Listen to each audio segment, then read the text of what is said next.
Hey, welcome to the movie review. You, of course, are watching the Blue Horse Collective, and I am, as always, your Master and Commander Blue Horse. For those of you who watch the show regularly, you know that this is, in fact, the redo of episode 1 of the movie reviews. The original was mysteriously deleted. I don't know if it was something I did by accident or something on YouTube, as far as being on their end. But I'm not going to dwell on that. I see it as an opportunity because after publishing that review, there was a lot to it that I wish I would have left out. There's a lot of it that I wish I would have added too. Since then, I've learned a lot. I've learned how I want to structure the reviews more, and I've learned how I want to present the information.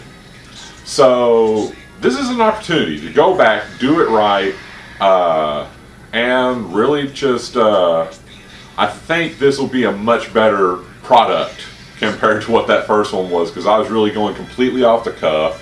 I wasn't sure even how I wanted to do this.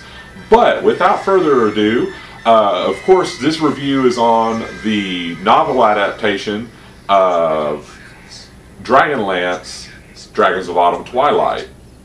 Surprisingly enough, there is not much in the way of reviews on this particular movie, as far as on YouTube that I've been able to find. And I think that speaks a lot for how badly it did. You know, just without sugarcoating it any. Both the fan base of Dragonlance and critics, people who hadn't even been introduced to the series, really raked this one over the coals. And I'm not going to say it wasn't deserved. Anyone who saw my first review knows that I was less than satisfied with the movie, especially when you consider how the novels, and especially the first one alone, does exist on a very epic scale as far as the storytelling, although it was also the first foray into novel writing by the two authors, Margaret Weis and Tracy Hickman. But before I get into all that, first off, here's the trailer. Tell me what you think.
Back. So, that trailer in and of itself speaks so much for how this movie did well and how it did poorly. First off, the music on this movie, the score, the soundtrack, whatever you want to call it, was excellent. They couldn't have done any better as far as I'm concerned. However, you can see how when they were trying to do the traditional 2D animation and then the newer 3D computer animation, and they wound up mixing the two, it's awkward, it's choppy, it looks out of place. One of the critics, I can't remember his name, described it as being an animated mess. The trailer pretty much shows it. As far as the artwork itself, some things they got so right, some things that was so wrong. My chief complaint was you have a character who is so beloved and has such a following as character Raceland, which was the wizard in that particular trailer you just saw. So many things about his appearance are so critical to his character in the stories. And yet they sloughed off on him. They got him completely wrong. You know, things like his eyes. They're supposed to be yellow irises with hourglass-shaped pupils. Why then do we have 2 yellow triangles? Yeah, it's just stupid things like that. And at first it was dismissed as, oh, it was due to budget and we had to hurry and rush our artwork and everything else. It's like, no. That's not going to mesh with me. First off, look at Stern Brightblade. You're telling me you can do all that filigree detail work on his armor and get that so perfect, and yet you slough off on Raceland? That you cannot justify that with me. I'm sorry. It took you so long to draw all that fancy armor frame by frame, and yet you couldn't do something as simple as make an hourglass in his pupils for what amounted to 3 or 4 shots that would actually be able to see it as far as up close? No, just horrible. So that right there pretty much tells you that, you know, as far as the artwork, at best was hit or miss. Horribly done. The animation, choppy, especially, okay, the CG part of it was done by a company in India by the name of Toons, I believe. It was horrible. It was choppy. There was no texture. It was awkwardly meshed in with all the rest. As a matter of fact, I don't know how it works, but for some reason when you put the 3D animation on top of the 2D animation, it makes the whole thing choppy. You could tell if they were trying to do the traditional anime style, which was common in the 1980s, as far as the frame-by-frame hand-drawn sequences, and that's fine for animation, but they did not do nearly enough frames per second to make it work, especially when it was put up against even what amounted to poor computer animation on the 3D portions. And each one, instead of being able to complement one another and hide each other's flaws, it just turned into a mess that caused you to recognize the flaws in both. It's horrible. The way I describe it is like a peanut butter and mayonnaise sandwich, okay? 2 things that by themselves are probably not too bad, but when you try to put them together, it's just not a good result. But I'm going to leave that alone for now, because, you know, if you watch the trailer, and God forbid if you torture yourself with this movie, you'll see enough of that for yourself. I don't need to explain anymore. Just awkward. Awkward at best. As far as character designs, I know I'm treading on thin ice here, being that I just talked about how badly some of the artwork was, but I think the overall idea of what they were trying to do to present this world, the ideas were there. There's a lot of it that was very successful. For instance, I felt like, of course, some of the details on the armor, the warriors and stuff like that was very good. The costuming, as far as how it was presented, it sold what the feel of these novels were very well. The general appearances, yeah, it was great. What it was lacking was the quality. One of the critical reviews that I saw described it as taking the worst of animation and animated art from both the 80s and 90s and putting them together. And that's pretty accurate, in that there were it was out of balance. in that there was so much detail involved in some characters, and then you could tell that there were some that were rushed or sacrificed for the sake of the animated scene. You'll see details that flash in and out on occasion. It was hard to watch. And you know what, hey, I'm a big fan of Dragon, obviously. Oh, wait, we're pointing the wrong direction here for you to see. I keep forgetting I've got my DVDs over here, my novels over here. But any of you that see any of my book reviews, you see I've got close to 200 novels. Most of them Dragonlance, just on this shelf here, much less what I've got put away in other places. But to go from, excuse me, here, let's see. From artwork that is so detailed, like, you know, for instance, this. You know, what we're used to with the novels and the other merchandise. It's just, there's some unbelievable detail here to the characters. And then to go to what happened in this movie, it's just unbelievable. It didn't even live up to the standard of what I would call the quality that was found inside the interior novel art on some of the earlier novels.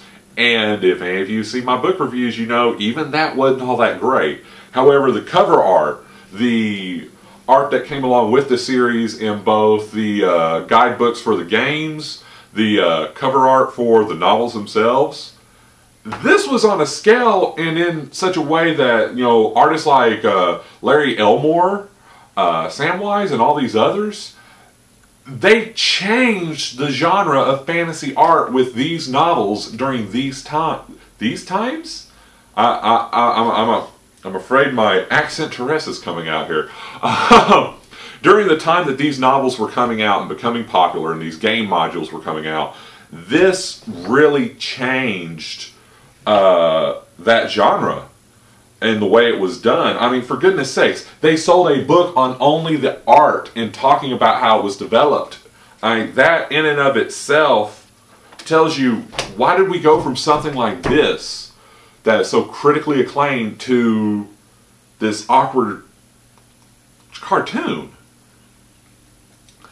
In the next segment here, it'll be a quick segue. I'm going to go into the things about the movie as far as what I liked more than anything, which is going to be the music, of course. I'll talk a little bit more in depth on that. And some of the voice acting. There's some good, there's some bad, but there's some interesting stuff going on there. And I hope you stick around. I'll be right back.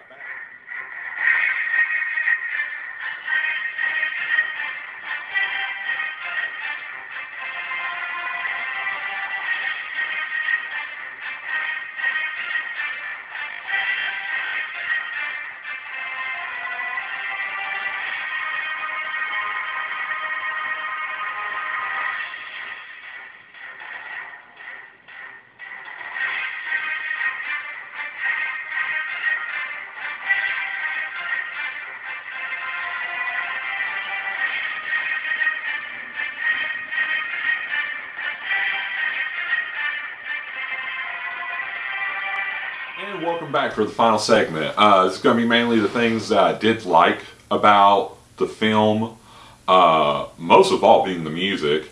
There will be some criticisms when it comes to some of the voice acting, but that's later.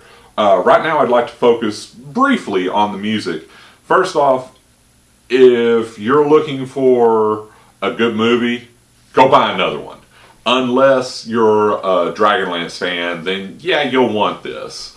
But for the most part, I would say if you're not one who's going to buy the movie strictly for your collection or because you're a fan of the series, I would definitely say go buy the soundtrack. I played a little bit of it in the background at the first of this review. Hopefully you're able to hear it. But it was composed by, and I hope I have this man's name right, Carl Preuser. I hope I have that right. The last name is Preusser. So, You know, I'm sure I butchered that, and I apologize to the poor man. But one of the, besides the music on the opening credits and what they put over the trailer, one of the most interesting tracks was the Quellenesti hymn. And it's unfortunate because you only hear a brief part of it within the movie itself. It's really good. It's very much a orchestral piece in that it's using, well, that's not exactly the right way to describe it too. It's very much a choir chorus. They're using sang voices to make the chords and everything. It's just, it comes out really neat. It's a very, I would call it haunting melody. But anyway, to get to the point, don't necessarily bother buying the movie if you're just looking for a movie and you're not a fan of the books already, but go get the soundtrack. It's worth having just to play in the background, especially if you're just chit-chatting with friends and you're into the, I don't even want to say classical music because it kind of crosses over a little bit. It's a more modern take on classic music.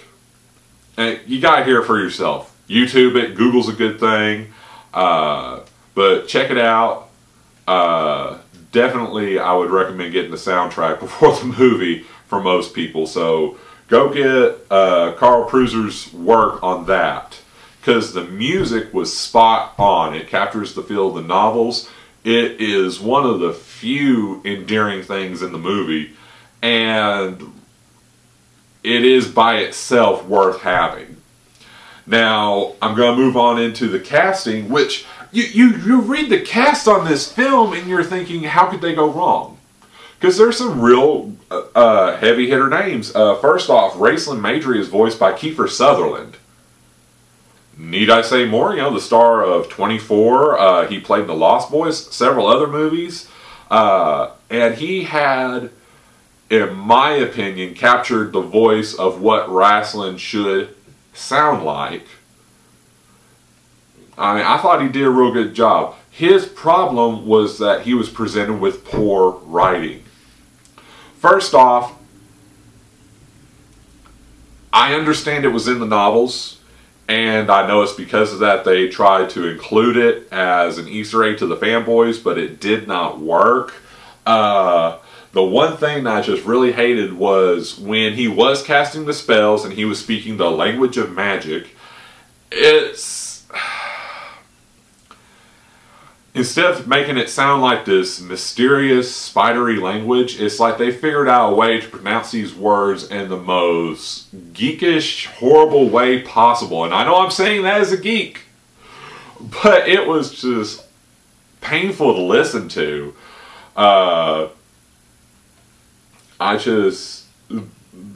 It was made awkward, and I don't think it was necessary to the movie. They could have done so many things to make it better. You know, they could have even used those same words or whatever. I'm not criticizing that, but instead of making it sound like he was placing an order in Swahili, you know, try to make it sound, I don't know, more Arabic. What can I say? But overall, I feel like he did an excellent job. Another big star who was cast for voice in this was Lucy Lawless, most famous for Xena Warrior Princess. She did the voice of Goldmoon. I thought that was another excellent choice. I never would have picked her for that, but after hearing it, I was like, oh, okay. But again, she was a victim of horrible writing. Other names on this were Michael Rosenbaum, and I've got my cheat sheet here. He has most recently been on, on Justice League, Doom. He was the voice of the Flash. Let's see. There was also Smallville. He is most well known for being in Smallville as the actor Lex Luthor. I don't know why I've always had trouble saying that name. Sorry. But anyway, you know, there again, he's an excellent, well-known actor. And I felt again, like, he did incredibly well. But he was a victim of bad writing. I'm not saying that the book was written badly. Go watch my book review. That's the only accurate portrayal you'll give this story that's out there right now, so read the book. Go watch the review. Tell me what you think. Or watch someone else's review. It doesn't matter. It's all good. It is... it's painful to know where that novel came from for being so good for what it was, to see it turned into this. And these stars are going to have this on their database listing forever. They're just never going to be able to get away from it. It's not their fault. Fred Tatascore, I hope I'm saying that right, he did the voice for Flint Fireforge. Most recently, he did the voice of the Rhino in the Amazing Spider-Man video game. But also, most recently, he is doing the voice for Took-It in the Thundercat series, which at the time this is being filmed here, just a few days before Memorial Day 2012. That was literally last week, okay? And he's doing a good job with that. I was so happy to realize that that was him doing that voice, because it's such an interesting character, and the character is done so well. That proves to me that, yes, he is a good actor. He's good at what he does. And his credits on Internet Movie Database, it's a mile long. This man works his butt off year after year. Ultimate Spider-Man, he does the voice of the Hulk. Okay, first, let me say this. I understand that, you know, with the Hulk, it's simple. Allow me to do the Hulk. Scene. Hulk smash! Got it. Okay, not much to it, but it's a credential. Okay, it's something legitimate, something he can be known for. And then you scroll way on down, and after it's Kung Fu Panda, Hero Factory, Kingdom Hearts. He did Kingdom Hearts? Cool. A lot of... he does a lot in the way of video games. He does a lot of stuff on Family Guy. He did voices on Tron. Anyway, Robot Chicken, he's all over it. So, oh, he did the voice for Mr. T on there. Cool. I digress. But anyway, he's a legitimate actor. He's a great guy. But again, he was a victim of bad writing. So bad, in fact, that they managed to mess up some of the best quotes of that character in the book and butcher them on the series. It was horrible. Let's see. The other cast. Michelle Trachtenberg did Tika. Let's see. She's kind of a cutie. She was on Buffy, All My Children, Eurotrip, 17 again. Okay. She was the Scribbler in Alice. That's being filmed right now, so there's something to look forward to with her. Oh, she's all over Gossip Girl, Robot Chicken. Okay, I'm seeing a theme there. She plays Emma on Weeds. She's been Jody on Love Bites. Yo, these go on and on and on. She was Ava in Cop Out, the Kevin Smith movie. Yes, go see that one. Superhero Squad show, a guilty pleasure of mine once in a while. She plays Valkyrie. Let's see, 17 again. She was Maggie. These are good actors and actresses, y'all. Let's see. Reno Romano did Carmon Majory. I believe I know who this fella is. Let's see. On CSI, he played the voice of Squeagle? I don't know that one, so I don't know. He did voice acting in Get Him to the Greek. He does a lot of stuff for Curious George. Let's see. Spaceballs, the animated series? I didn't know this was there. I gotta find that one. Sorry, we're kind of having an experience together as we find things. Let's see. The Batman TV series. That was a good one. He played He did the voice for Bruce Wayne and Batman. And was able to land that after doing this movie. That tells you a lot right there. Let's see. And the rest of this looks like it's mostly video games and stuff like that. But, you know, hey, that's fine. That's fine. No big deal there. So, yeah, there's another one that is a great actor, great credentials. Teen Titans, he did the voice of Kai. Let's see. There's actually a lot on here. This guy's been all over. He did Wayne on the Angry Beavers. Star Trek Voyager, he was Ensign Alexander Monroe. Anyway, okay. I'm going to get off of here because I'm having way too much fun. Let's see. Jason Marsden, Tasselhoff Burfoot. Okay, I actually already know this. He is on the series Thundercats when they're doing the flashbacks to the past, talking about the history of Mumra and the Thundercats and what had gone on there. He does the voice of Leo in those flashbacks. So there again, that's someone else that's doing really good. That voice acting is excellent. Let's say, lots of video games, which is getting to be a more popular thing I've noticed. Skyrim, he did several voices. Let's see, X-Men Destiny, he did Iceman. G.I. Joe Renegades, he was the voice of Duke. So there you go. Ben 10, let's see. Superhero Squad, he's Nova. Okay, there you go. Batman the Brave and the Bold. Okay, he does a lot on there, all miscellaneous stuff. But anyway, getting back to the point, these are all legitimate actors.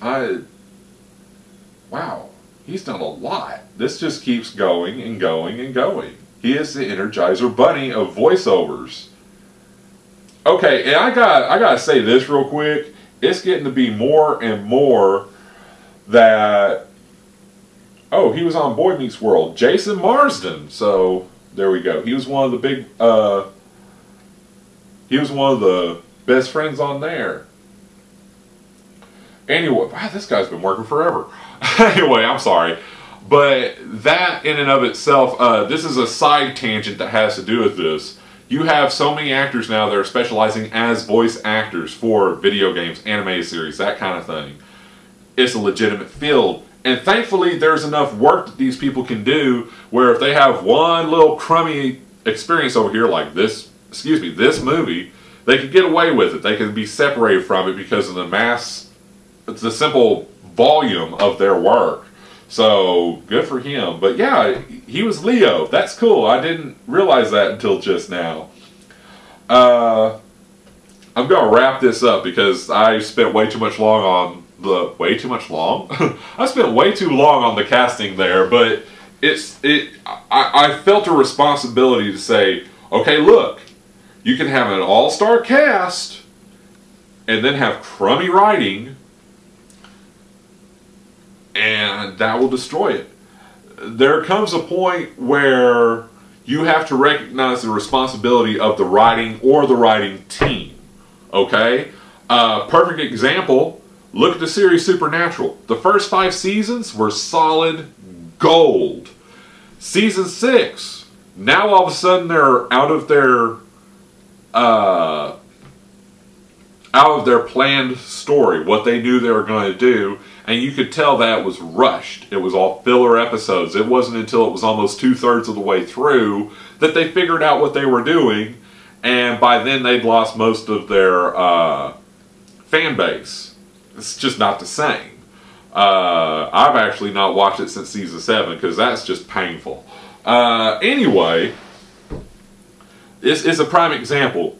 You can have the greatest actors on stage or just by voice, and bad writing will kill the movie every time. Don't rely on the stars. So, to wrap this up, my overall score on this movie, Dragons of Autumn Twilight, I'm going to give it a 1 star out of 5. Because, frankly, if you're someone out there who's just looking for a movie, don't go buy this one. Go get the soundtrack. That was the one real saving grace. Get the soundtrack. But unless you're a collector of Dragonlance or just a fan of the genre, okay, I can't imagine you being one without the other, but stranger things have happened. Then buy it for the sake of having it in your collection to complete it. But the movie for a movie's sake, don't bother. So skip the movie, get the soundtrack. Don't judge Weiss and Hickman. Go buy the novels. Go check out my book review on Autumn Twilight and get a better idea of the story. Simply because that's there if you want the story is why I haven't concentrated on it too much here in this review. This is strictly a criticism of the movie for the movie's sake. As always, I'm your Master Commander Blue Horse. I'm going to wrap this up. Rate, comment, subscribe. Tell me what you think. Share it how you will. And I will see you next time.